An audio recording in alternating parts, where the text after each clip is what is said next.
Bangsa Arab adalah bangsa yang bertauhid kepada Allah Subhanahu wa taala. Setelah meninggalnya Ibrahim dan Ismail alaihissalam, mereka beragama dengan Hanifiyah.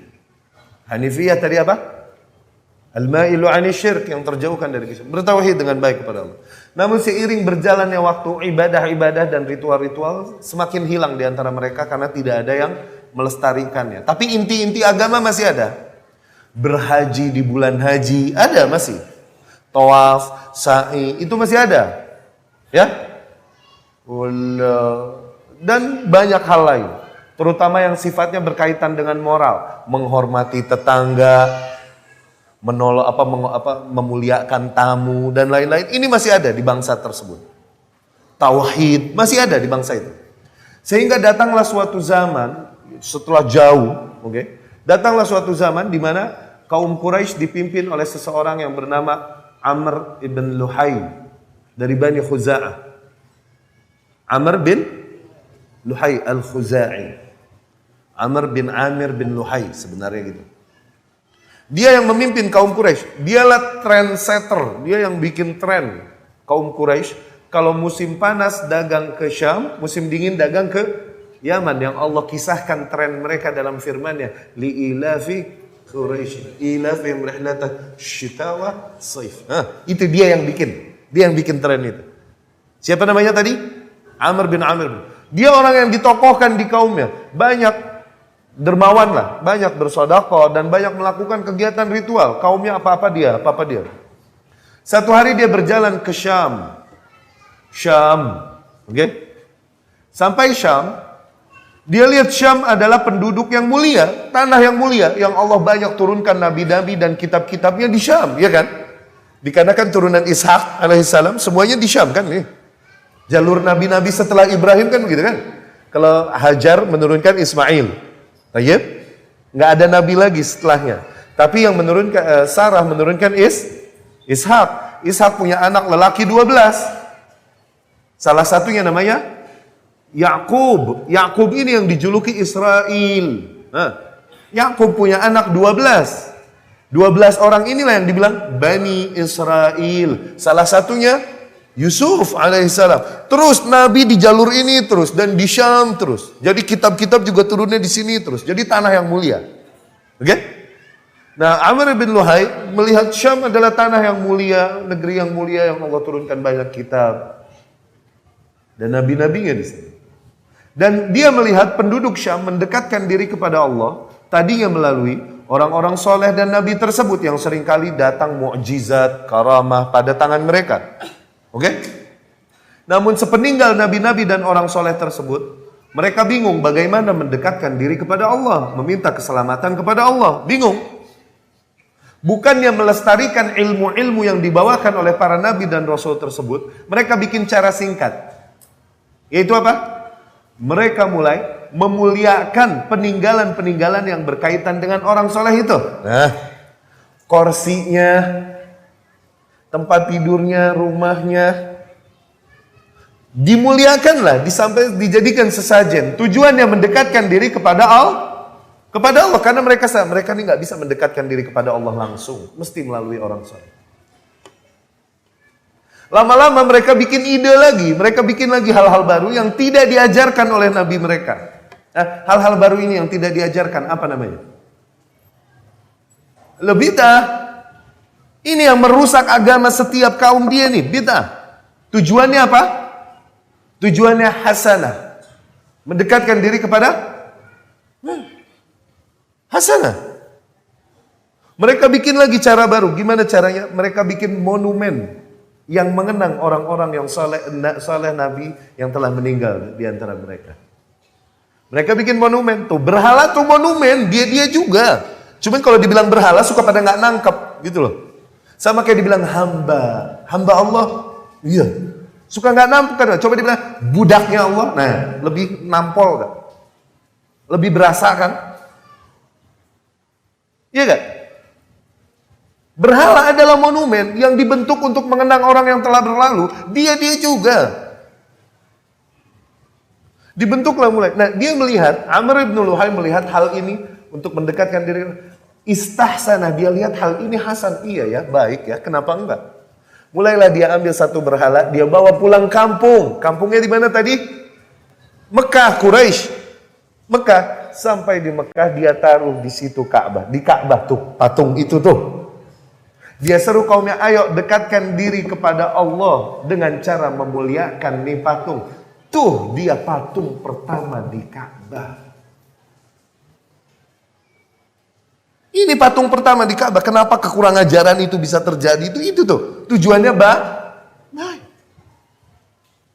Kemudian dia punya khodam. Khodam ini jin-jin gitu. Dia ketemu lagi tidur sama khodamnya. Khodamnya bilangin dia, jin piaraan ini, bahwa patung-patungnya kaum Nabi Nuh. Nuh nih berapa abad berarti? Nuh alaihissalam. Muka bumi ditenggelamin sama Allah.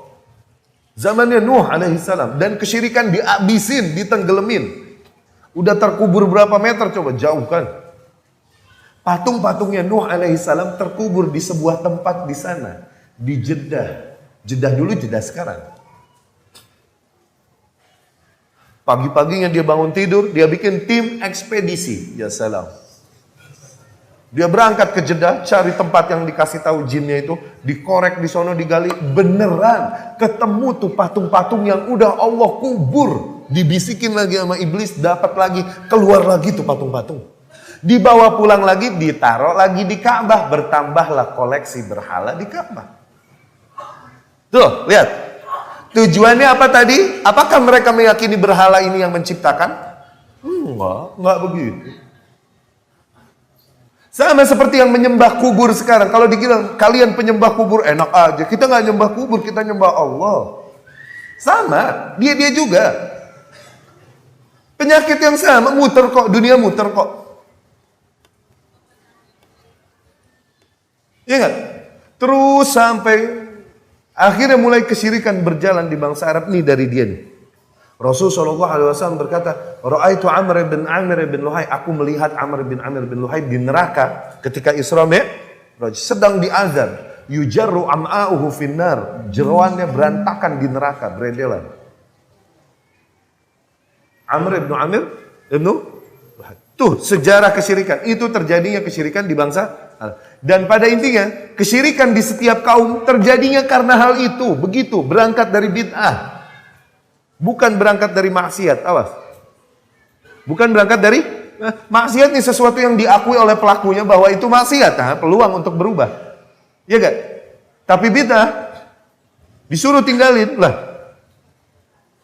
Dia merasa benar. Ini yang jadi peluang syaitan. Ya, itu tadi intermezzo sedikit tentang sejarah kesyirikan. Kenapa bisa kesyirikan terjadi di titik paling suci di muka bumi? Tuh, melalui itu iblis masuknya. Membisikkannya melalui hal tersebut. Semoga Allah Subhanahu wa taala lindungi kita dan keluarga kita dari kesyirikan yang kita sadari, kita ketahui ataupun tidak. Ma'adzallah. Dan mereka menyembah berhala itu, sekali lagi, bukanlah mereka meyakini bahwa berhala itu yang menciptakan, menghidupkan, mengatur rezeki. Bukan, Allah yang melakukan hal itu. Mereka menyembah berhala itu tujuannya adalah mendekatkan diri kepada Allah. Dan semoga tokoh-tokoh yang mereka agungkan sosoknya melalui monumen-monumen ini akan memberi mereka syafaat di sisi Allah kelak. Ya. Dari mana hal ini penegasannya? Dari firman Allah Subhanahu wa taala. Allah berfirman menggambarkan keyakinan mereka kaum musyrikin. Walladzina ittakhadhu min dunihi awliya'a ma na'buduhum illa liqarribuna ila Allahi zulfa. Tuh. Orang-orang yang menjadikan selain Allah pelindung-pelindung lain, yakni menyembah hal-hal lain selain Allah, okay? Mereka berkata, tidaklah kami menyembah mereka, memuliakan berhala-berhala itu, kecuali dengan tujuan agar lebih mendekatkan diri kami kepada Allah. Tuh, mereka kira ini jalan pintas untuk mendekatkan diri kepada Allah. Ya?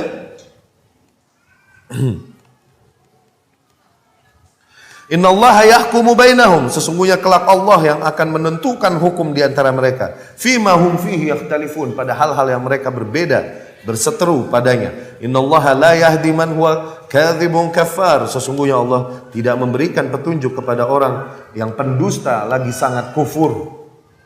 Ma'adzallah. Maknanya kenapa Allah berkata, sesungguhnya Allah kelak yang akan menghukum. Karena mereka adalah kaum yang gak bisa dibilangin bahwa ini salah kalaupun tujuannya mendekatkan diri kepada Allah. Tetap ini menjadi perdebatan dari zaman ke zaman. Ini gak diajarin. Kalaupun tujuannya mendekatkan diri kepada Allah. Mereka berkata kita mendekatkan ini, melakukan ini dengan tujuan mendekatkan diri kepada Allah, ibadah. Allah bilang ya udah, Allah ntar yang menghukum padahal yang kalian bertentangan padanya. Ini dari dulu hujah yang sama, alasan yang sama. Berputar hari. Ya. Wa dalilu syafa'ah, dan dalilnya syafaat. Wa ya'buduna min dunillahi ma la yadurruhum wa la yanfa'uhum. Dan mereka menyembah selain Allah hal-hal yang tidak dapat memberikan madarat, tidak juga manfaat kepada mereka. Wa yaqulun, dan mereka berkata, haula syufa'auna indallah, mereka adalah para penyelamat kita di sisi Allah. Ya, Yunus dari ayat 18. Asy-syafa'ah, syafa'atan, syafaat terdapat dua jenis syafaat. Syafa'ah manfiyah wa syafa'ah muthbatah. Syafa'ah yang tertolak dan syafa'ah yang ditegaskan, dibenarkan oleh syariat. Ya. Asy-syafa'ah al-manfiyah, syafa'ah yang tertolak, maka tutlabu min ghairillah fima la yaqdiru alaihi illallah. Adalah syafaat yang diminta kepada selain Allah dari hal-hal yang tidak mampu dilakukan kecuali oleh Allah. Mana? Gini. Ya, minta rizki. Siapa yang hanya bisa memberikan rizki? Siapa? Ketika meminta rizki kepada selain Allah, maka ini syirik. Oke? Meminta kesembuhan yang dapat menyembuhkan siapa? Allah. Adapun usaha yang kita lakukan bentuk ikhtiar, tapi ikhtiar juga harus ikhtiar yang dibenarkan. Awas, bukan ikhtiar yang tidak diperbolehkan. Apabila seseorang mencari kesembuhan kepada selain Allah seperti kedukun dan lain-lain, maka itu syirik karena tidak ada yang dapat menyembuhkan kecuali Allah. Permintaan tolong, apabila permintaan tolong ini adalah tentang hal yang tidak dapat dilakukan oleh zat lain kecuali Allah, maka syirik. Tapi ketika permintaan tolong adalah tentang hal yang dapat dilakukan juga oleh seorang makhluk, maka tidak syirik. Seperti ana jatuh, ada seorang ikhwan ana lewat, dia bisa nggak nolongin ana? Bisa dong. Ana minta tolong, tolongin ana. Ini syafaat, minta tolongin ana. Hal yang orang lain pun dapat melakukan, maka tidak syirik. Tapi meminta keselamatan di akhirat kepada selain Allah, syirik gak? Karena hanya Allah yang dapat memberikan keselamatan. Kalaupun ada syafaat, orang-orang yang dapat memberikan syafaat seperti Rasul SAW dan lain-lain, meminta syafaat kepada Rasul haram. Minta syafaatnya kepada Allah. Nggak boleh minta syafaat sama makhluk. Jadikan aku termasuk orang yang diberikan syafaat olehnya. Kalau mau begitu. Ya, dapat difahami nggak? Jadi syafaat ada yang tertolak, ada yang dibolehkan. Syafaat permintaan tolong yang diperbolehkan adalah hal-hal yang dapat dilakukan oleh makhluk. Seperti tadi kalau jatuh minta tolong. Nggak punya duit, pinjem duit deh. Minta tolong sama teman, pinjem duit. Apakah ini syirik? Enggak, kenapa? Temen dapat minjemin gitu loh, bisa. Tapi meminta rizki secara keseluruhan. Meminta kesembuhan, meminta keselamatan di akhirat. Meminta pertolongan kepada selain Allah pada hal-hal yang tidak dapat dilakukan kecuali oleh Allah, maka syirik. Ya?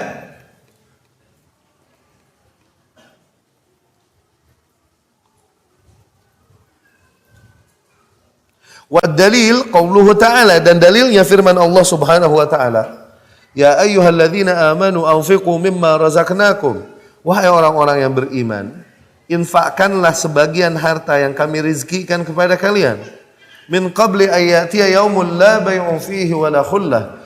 Sebelum datang ya hari yang tiada lagi jual beli padanya, tiada lagi teman, wala syafa'ah, dan tidak ada lagi pertolongan, syafaat. Wal kafiruna humudz zalimun, dan orang-orang kafirlah itu yang zalim, ya.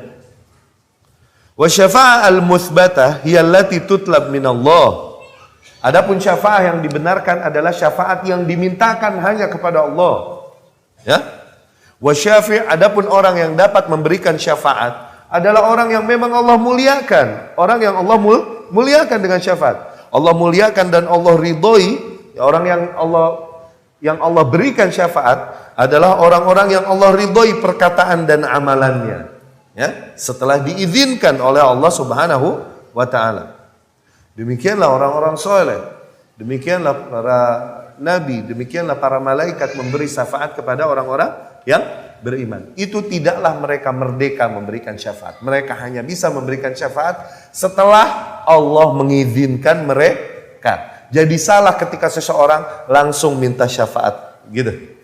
Mintanya tetap kepada Allah Subhanahu wa ta'ala. Sama seperti orang-orang yang memuliakan kuburan dan lain-lain. Mereka meyakini tokoh-tokoh yang dikubur ini kelak akan menyelamatkan mereka. Tidaklah mereka menyembah kubur. Mereka nggak terima kalau dibilang para penyembah kubur. Karena apa? Melakukan ziarah, nangis-nangis, minta di kuburan, ya. Mungkin orang-orang yang dikubur ini kalau bisa ngomong, dia ngomong, "Ane lagi ribet disabetin nih sama malaikat azab. Kok bisa ente minta sama ane?" Yang minta-minta di kuburan, ya. Dapat difahami itu yang kedua. Baik, masuk ke kaidah yang ketiga. Anna Nabi sallallahu alaihi wasallam dhahara ala unasin mutafarriqina fi ibadatihim. Nabi sallallahu alaihi wasallam muncul di antara manusia, ya, yang berpola, yakni bermacam-macam pola ibadah mereka. Minhum, di antara mereka, man abidal malaikah, di antara mereka ada yang menyembah malaikat. Minhum man ya'budul anbiya, di antara mereka ada yang menyembah para nabi, wassalihin, dan menyembah orang-orang saleh. Wa man ya'budul ashjar, di antara mereka ada yang menyembah pepohonan. Wal ahjar, dan batu-batu. Wa minhum may ya'budu syamsa wal qamar, dan di antara mereka bahkan ada yang menyembah matahari dan bulan. Wa qatalahum Rasulullah sallallahu alaihi wasallam, namun Rasul sallallahu alaihi wasallam memerangi mereka semua, walam yufarriq bainahum, dan Rasul tidak membedakan di antara mereka. Syuf, mereka adalah orang yang enggak terima kalau dikatakan mereka menyembah malaikat. Enggak, mereka menyembah Allah. Kalau dikatakan mereka menyembah para nabi dan orang-orang soleh, tidak, mereka menyembah Allah. Ini yang kami agungkan dan kami muliakan, tujuannya adalah mendekatkan diri kami kepada Allah. Tapi tetap Allah hukumi bahwa mereka penyembah malaikat, penyembah nabi. Tetap Allah hukumi demikian. Kalaupun mereka tidak terima, tetap Allah hukumi musyrik.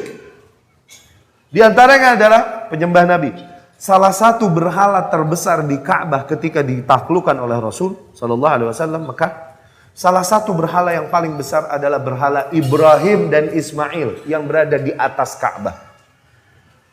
Tuh, mereka menyembah nabi, tujuannya apa tadi? Begitupun mereka menyembah pepohonan dan lain-lain.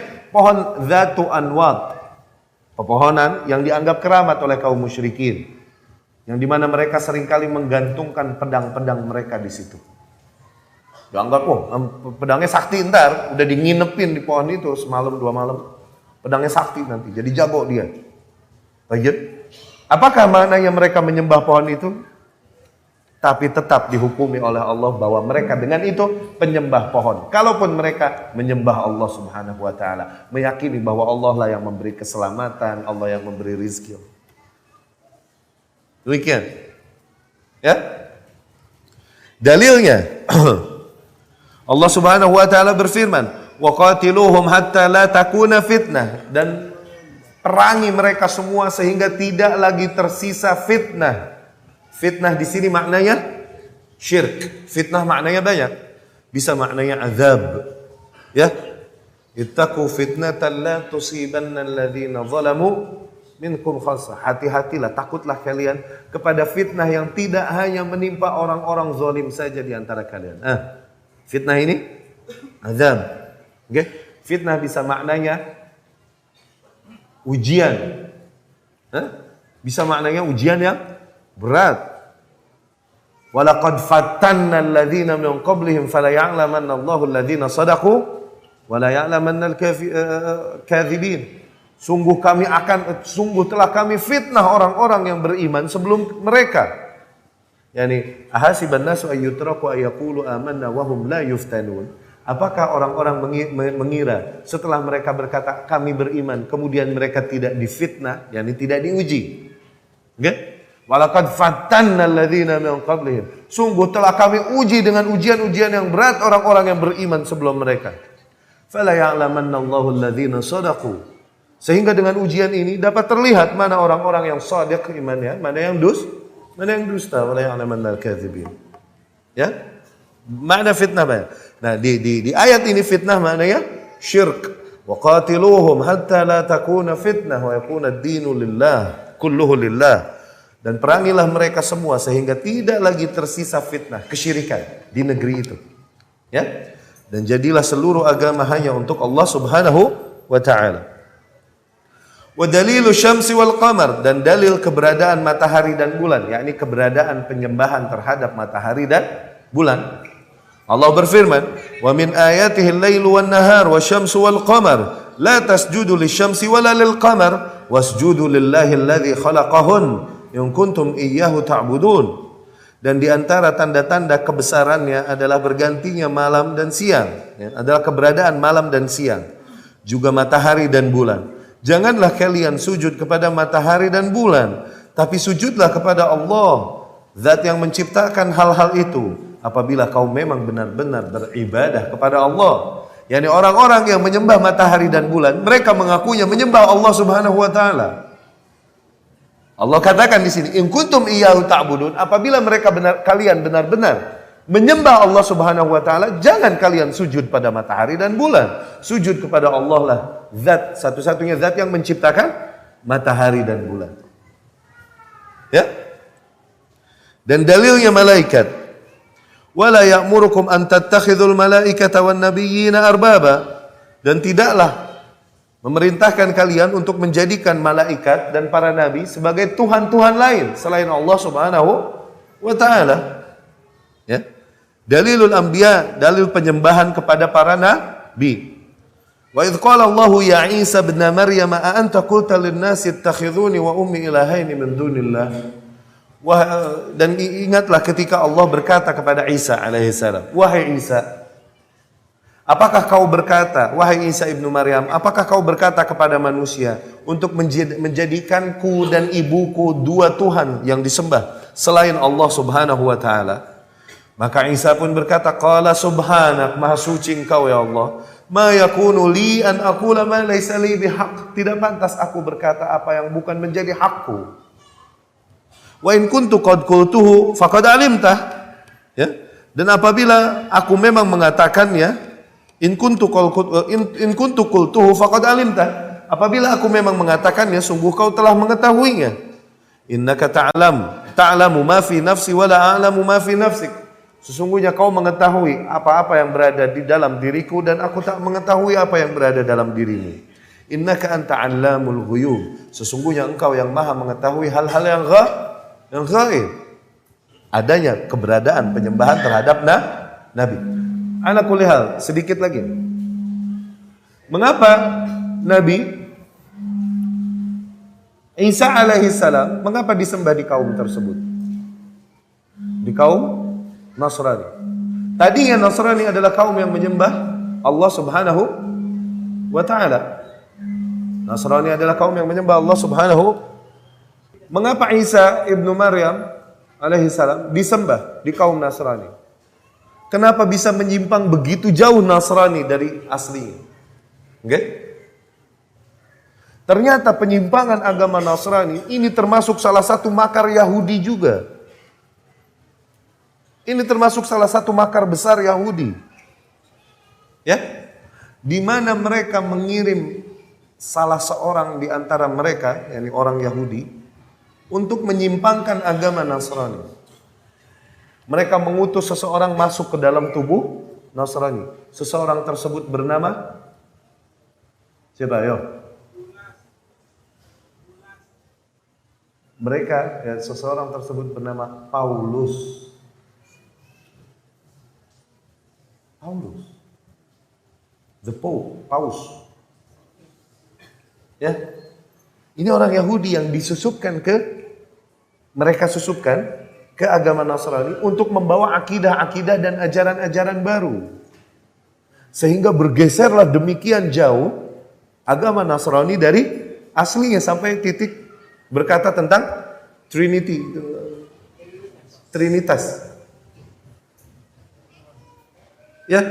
Nah, Ibnu Taimiyah rahimahullah berkata, usaha tersebut pun dilakukan oleh kaum Yahudi terhadap Islam. Mereka mencoba menyimpangkan Islam. Namun mereka gagal. Tidaklah berhasil kecuali sedikit. Di mana mereka mengutus Abdullah ibnu Saba masuk ke dalam tubuh kita. Membawa dogma-dogma yang berbeda dengan apa yang tidaklah dia berhasil kecuali bagi orang-orang yang memang Allah hinakan mereka. Kafarah, zanadiqah, Syiah, ya, abna Abdullah ibn Saba, para anak pengikut Abdullah ibnu Saba, the founding father of Syiah, pendiri Syiah. Dia yang mau mencoba menyimpangkan, menjadikan Ali ini Tuhan, sehingga dibakar oleh Ali ibn Abi Thalib. Dia berkata kepada Ali, antal ilah, engkaulah yang Tuhan. Waduh, dibakar hidup-hidup. Setelah itu Ali baru tahu, Ibnu Abi Thalib radhiyallahu anhu, bahwasanya ternyata haram menghukum dengan bakar, baru tahu setelah. Karena haram menghukum seseorang dengan api kecuali Allah Subhanahu wa taala. Ya. Ya. Begitupun dalil as-salihin wa dalilul ashjar wal ahjar, ya. Dibaca dalil-dalil tersebut menegaskan keberadaan penyembahan dan banyaknya konsep beragama yang ada ketika itu pada kaum musyrikin di era jahiliyah, terutama masa jahiliyah. Definisi yang tepat pernah kita sampaikan di sini. Definisi yang tepat dari masa jahiliyah adalah sebuah masa fatrah allati khalatil ardu minar rusul wal anbiya qarabat sittah qurun. Sebuah masa yang dimana muka bumi kosong dari nabi dan kosong dari rasul sekitar 6 abad. 6 abad. Jadi nabi dan rasul tidak pernah lepas, selalu ada, selalu Allah dirikan hujah di atas muka bumi. Ya? Selalu ada, satu berganti silih, berganti terus. Setelah Ishak, maka nabi terus berada di jalur itu alaihi salam. Ya, Bani Israel ala juhul anbiya, para nabi ini mengasuh mereka dari zaman ke zaman. Kanat Banu Israel tasusuhumul anbiya, mereka diasuh, yakni disiasati oleh para nabi, kata Rasul sallallahu alaihi wasallam.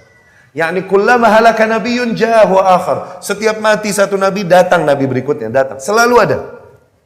Allah dirikan hujah. Namun setelah Isa alaihi salam meninggal, tidak ada nabi, tidak ada rasul di muka bumi. Kosong. Nah, masa inilah masa yang disebut masa jahiliyah, sekitar 6 abad lebih. Sehingga datanglah Rasul sallallahu alaihi wasallam dari jalur yang lain, dari jalur Ismail. Nah, inilah penutupan masa jahiliyah dengan datangnya Rasul sallallahu alaihi wasallam.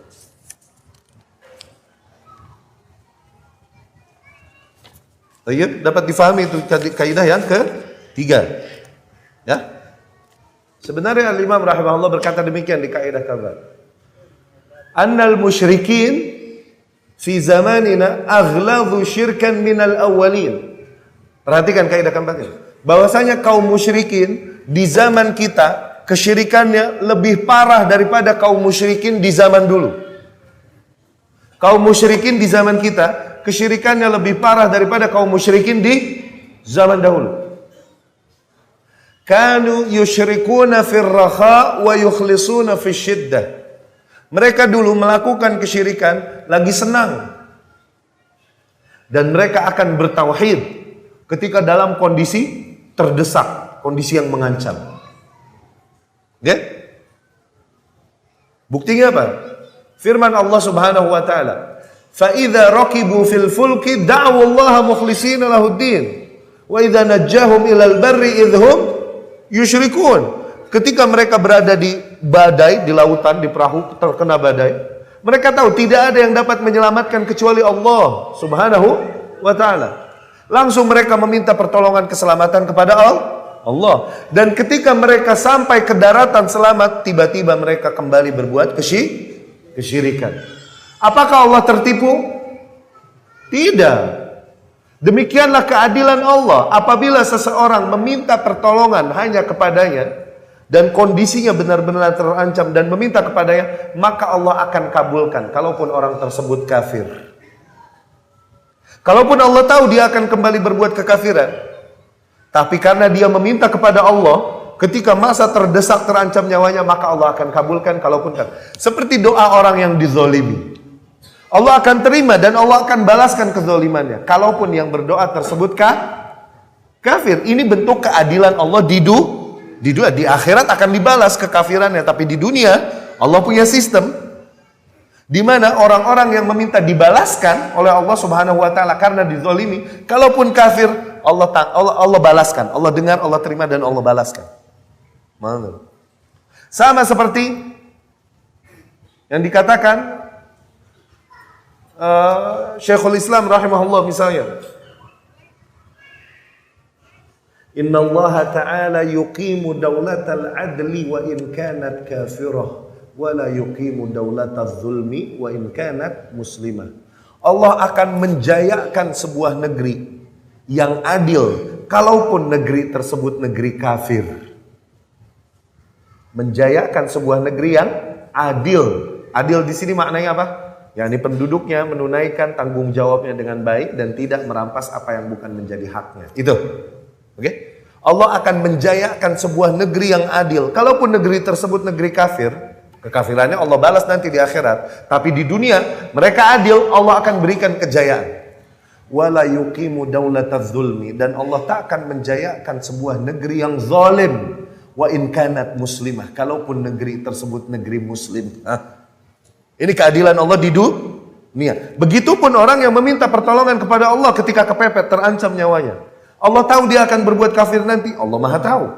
Tapi Allah akan berikan sebagai bentuk keadilannya di dunia. Tayyib, dapat difahami? Fa idza raqibu fil fulk, dan ketika mereka terhantam ombak badai di lautan, mereka takut, langsung minta tolong kepada Allah Subhanahu wa taala, dan ketika Allah selamatkan mereka, ternyata mereka kembali berbuat kesyirikan. Mereka berbuat kesyirikan, lagi senang, lagi susah, kembali kepada Allah, fitrahnya masih ada. Tapi kaum musyrikin yang sekarang lagi senang syirik, lagi susah tambah syirik. Lagi senangnya syirik, lagi susahnya mereka pergi ke tempat-tempat yang dimana di situ diyakini dapat membukakan rizki dan lain-lain. Meminta pengasihan katanya kepada orang-orang tertentu yang dapat memberikannya. Ya, bahkan mereka berani melakukan kesyirikan demi hal yang paling hina mungkin, demi hal yang paling sepele. Cinta ditolak, dukun bertindak, ya salam. Ajib. Mereka berani melakukan. Maksud, ketika susah malah tambah syirik. Berarti parahan mana kaum musyrikin dulu sama sekarang? Parahan sekarang. Ya? Dapat difahami? Ini kaidah yang keempat. Tayyib. Wazidna, dan kita tambahkan kaidah yang kelima. Dengan ini kita akan mengenal kesyirikan.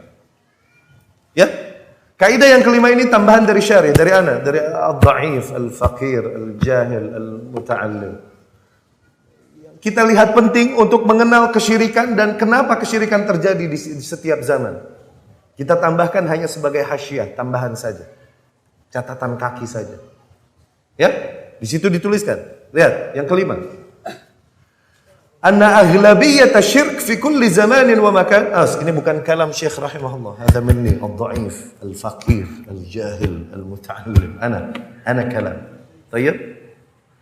Bahwasanya kebanyakan syirk, mayoritas kesyirikan di setiap zaman dan tempat, ala wajhil ard, di atas muka bumi, allati alajuha al-anbiya war rusul, yang dimana para nabi dan rasul menghadapinya. Sababuha, sebab inti kesyirikan tersebut adalah ihdatsul bid'ah, menjadikan bid'ah-bid'ah, wa ihya'uha, dan menghidupkannya.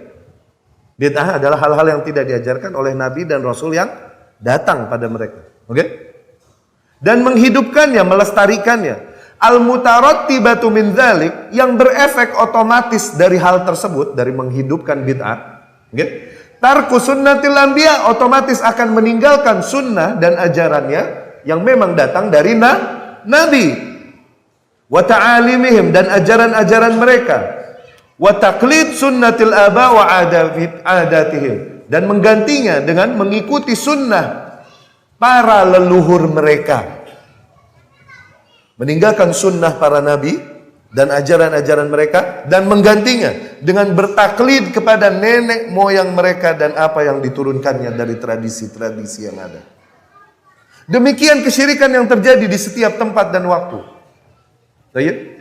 Haitsu annal musyrikin, dikarenakan para kaum musyrikin, katsiran la yunkiruna sidqa ma ja'at bihil anbiya, di mana kebanyakan seringkali mereka tidak mengingkari kebenaran atau hak yang dibawakan oleh para nabi yang diutus kepada mereka. Mereka tidak menentangnya, hati mereka membenarkannya sebenarnya. War rusul walakinnahum jahaduhum, tapi kaum musyrikin tersebut tetap menentang para nabi dan rasul yang diutus kepada mereka. Dikarenakan apa intinya? Bukan karena hatinya mengatakan salah, bukan. Tapi kenapa? Limukhalafatir rusul, dikarenakan para rasul dan nabi tersebut menentang, bertentangan as-sunan, dengan sunnah-sunnah dan adat yang berjalan pada kaumnya. Setiap zaman, setiap tempat demikian. Setiap nabi mengalami hal yang sama. Maka kami kira poin ini pantas kami sisipkan. Tayyib. Otomatis sebuah kaum yang menghidupkan bid'ah, melestarikan bid'ah, akan nggak tahu, akan nggak kenal yang sunnah mana. Otomatis. Syuf. Analogi yang indah. Sebuah kaum hidup di padang pasir. Di padang pasir tidak ada mata air. Dapatlah mereka sebuah mata air tapi keruh. Kotor, nggak enak. Tapi mereka harus survive, harus bertahan hidup. Mereka hidup dari situ. Terus minum. Kenapa? Mereka harus bertahan hidup. Waktu demi waktu berlalu, zaman demi zaman berlalu. Mereka hidup dengan air yang keruh tersebut. Suatu hari, suatu masa, seorang asing yang mereka tak kenal, atau mungkin mereka kenal, katakan, datang kepada mereka membawakan sejernih-jernihnya air. Ini air yang jernih. Gitu? Namun mereka yang telah terbiasa minum dari air yang keruh itu, taghayyar dzauqu, dzauqnya berubah, sense berubah. Gitu? Mereka minum air yang jernih itu yang dibawakan oleh orang asing itu. Diminum, mereka akan berkata apa? Nggak enak, enakan yang kita pakai selama ini. Karena ini yang berjalan. Tersebutlah seorang ikhwan, katakan. Allah karuniakan dia dengan seorang bayi wanita. Masya Allah. Betapa karunia yang besar untuk ikhwan dan istrinya ini. Oke? Kemudian ketika menemani di ruang bersalin, dia ragu. Haruskah aku berada di ruang bersalin bersama istriku? Oke? Karena apa? Di situ ada suster, di situ ada bidan. Lau kana khairan la sabaquna ilaihi. Apabila hal tersebut baik, pasti Nabi, para salafus saleh mencontohkan duluan. Perasaan gak ada deh sahabat nemenin harim yang lahirin, itu gak ada. Sehingga pada tegas tetap sama istrinya. Kita nih sekarang jadi pada takut sama istri. Karena apa? Kita ngelihat mereka meregangnya. Akhirnya jadi memberi kelonggaran yang banyak pada mereka. Tuh. Padahal dulu mereka kalau mau nemenin istri yang lahirin, bisa gak? Bisa gak? Lau kana khairan la sabaquna. Dia ragu masuk, akhirnya di luar dia. Dia menunggu, Ada seorang datang. Udah lahir, datang masuk dia, wah dilihat anaknya senangnya dia, oke? Dan istrinya sedang dirawat, dijahit. Kemudian nih anak lagi nangis, lagi dielapin sama susternya. Kemudian susternya bilang, sabar ya, abis ini diazanin sama abinya, diazanin. Ini abal lidahnya gatel, dia sampaikan nasihat, maaf, gak diazanin. Kita tidak mengazankan bayi yang baru lahir. Bagusnya nih suster mau dengar. Oh begitu, kenapa ya Pak ya? Karena kita hanya melakukan apa yang dicontohkan Rasul. Tidak ada contoh yang dari Rasul mengazankan bayi yang baru lahir. Oh begitu. Iya kirain diazanin. Bagusnya mau dengar nih suster. Ya kan? Udah gitu gak lama, setelah dibersihkan, diberikan kepada ayahnya. Ayah itu mengunyah kurma yang telah dia siapkan sedari tadi. Kemudian diambil, dimasukkan ya ke mulut. Kemudian suster itu bilang, jangan, kenapa dimasukin? Kenapa hal itu terjadi? Lihat, kaum yang terbiasa dengan kebid'ahan, justru yang sunnah dia nggak kenal, otomatis. Nggak mungkin nyampur, nggak mungkin. Maka dari situ sebuah kaum tidaklah sebuah kaum menghidupkan bid'ah kecuali diangkat, dihilangkan dari mereka satu sunnah, pasti. Nah, kaum yang melestarikan bid'ah, menghidupkan bid'ah dengan alasan ini turunan, ini dari nenek moyang kita, para pendahulu kita dulu begitu. Mau nggak mau, yang sunnah akan semakin asing dan semakin tidak mereka kenal. Sayangnya lagi manusia, sifat manusia nih seringkali ada jahilu, mereka memusuhi hal-hal yang mereka tidak kenal. Kenapa? Patokan kebenaran pada manusia seringkali adalah apa yang umum berjalan, kalau nggak umum salah aja bawaannya. Sama. Nah, setiap nabi dan rasul datang menghadapi hal ini. Kaum yang telah meninggalkan ta'alim, yakni ajaran-ajaran dan sunnah para nabi dan rasul yang diutus pada mereka, dan justru menghidupkan apa-apa yang tidak diajarkan oleh para nabi dan rasul, karena yang mengajarkan hal itu adalah ayahnya, kakeknya, neneknya. Setiap nabi menghadapi hal tersebut. Lihat dalil-dalilnya. Allah berfirman menggambarkan hal ini.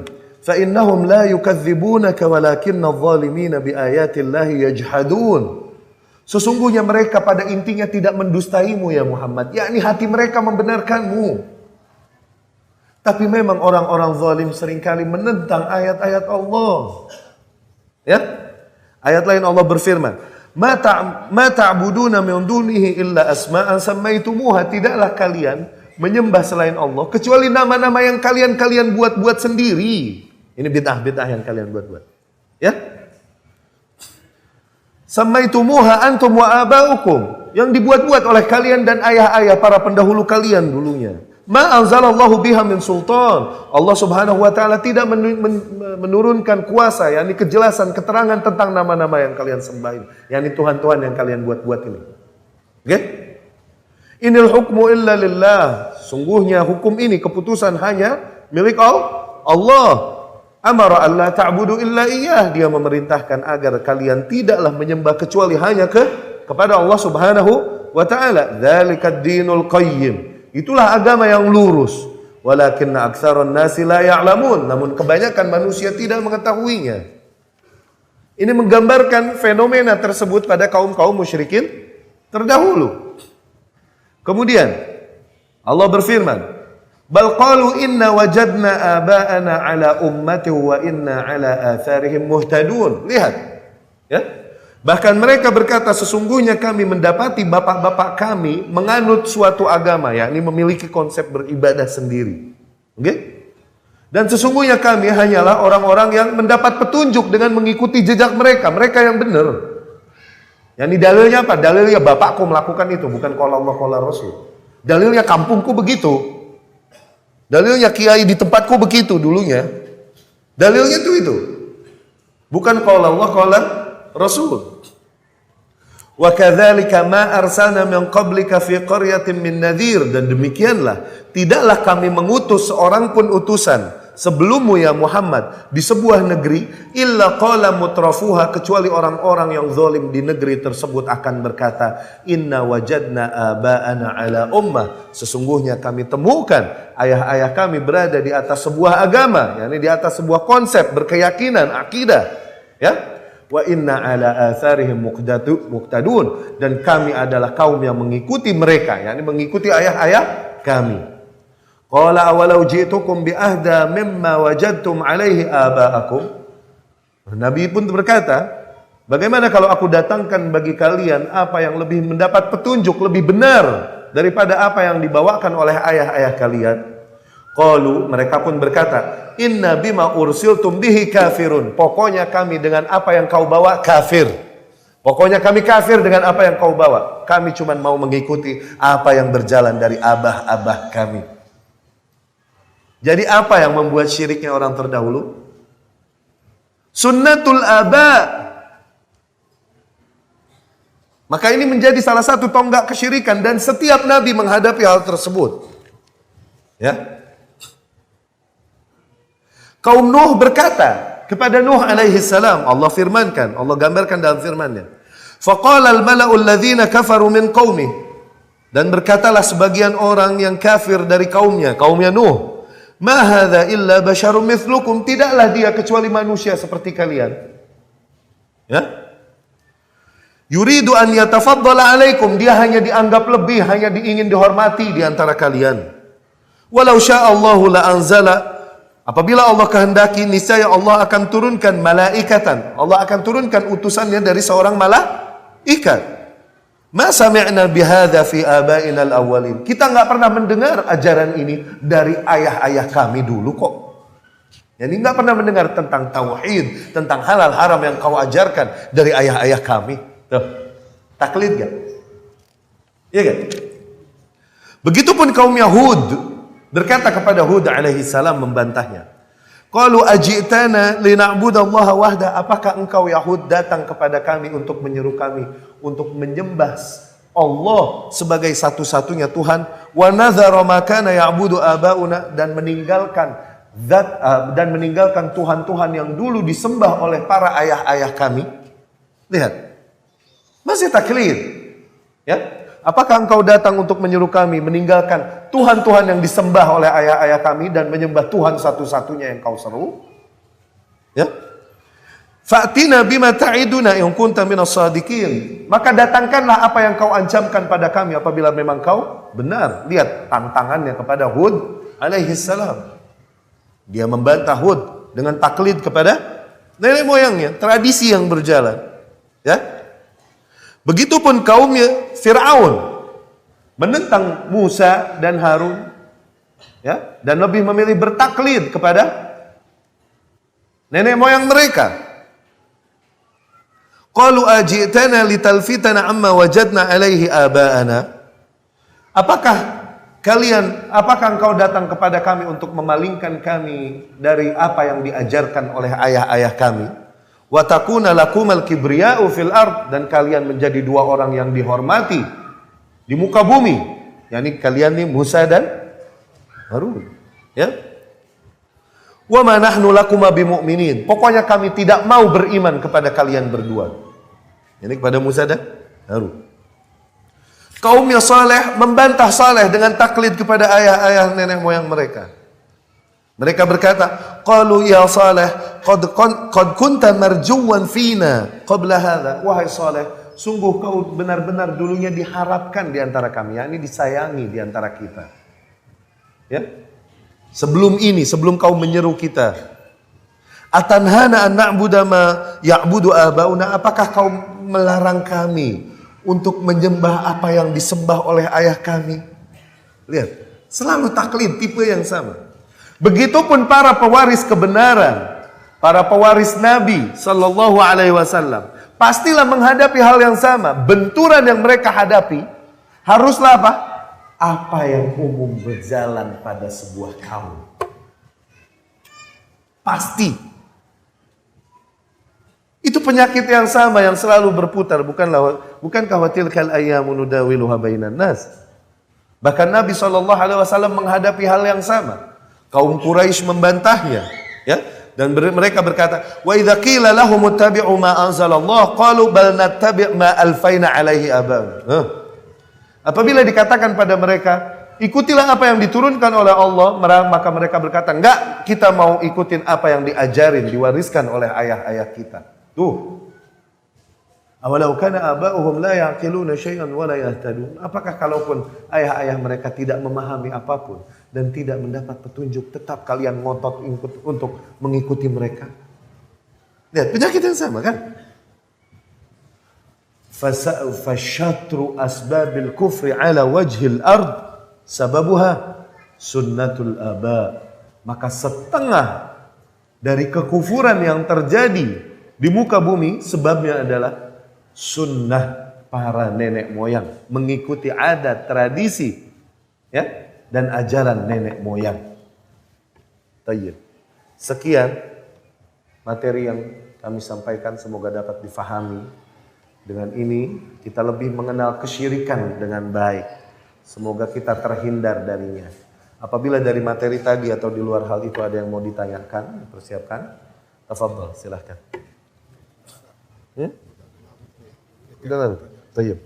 Afwan, karena waktu yang sudah larut, maka kita sudahi pertemuan kita pada kali ini. InsyaAllah Allah izinkan kita bertemu di lain waktu. Terima kasih atas perhatian dan waktu yang diberikan. Kami mohon maaf apabila ada yang salah, maka tentunya itu dari kami dan dari syaitan, dan apabila ada yang benar maka datangnya dari Allah Subhanahu wa taala. Aqulu qauli hadza wa astaghfirullah li wa lakum. Subhanakallahumma rabbana wa bihamdika asyhadu an la ilaha illa anta astaghfiruka wa atubu ilaik. Assalamualaikum warahmatullahi wabarakatuh.